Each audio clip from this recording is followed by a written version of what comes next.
When you need to start a fire in an emergency, preparation is key. Today, I'll show you how to make simple, effective DIY fire starters that you can create at home with minimal effort.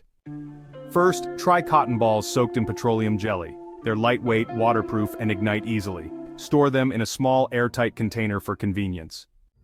Next, use dryer lint and wax. Fill the compartments of a cardboard egg carton with lint, then pour melted wax over the top. Once it hardens, cut the sections apart for individual fire starters. They're compact and long-burning. For an even simpler option, grab some cardboard and coat it with candle wax. These strips are quick to make and ignite easily with a match or lighter.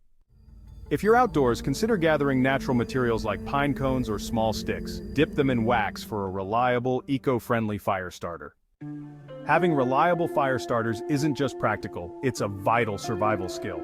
Try these techniques to make sure you're always prepared. Hey, if you like this video and want more info on this topic, click on this video here. You can also get more life-saving information at isurvivethrive.com. And of course, don't forget to subscribe to our I Survive Thrive YouTube channel. Check the description below this video for helpful links.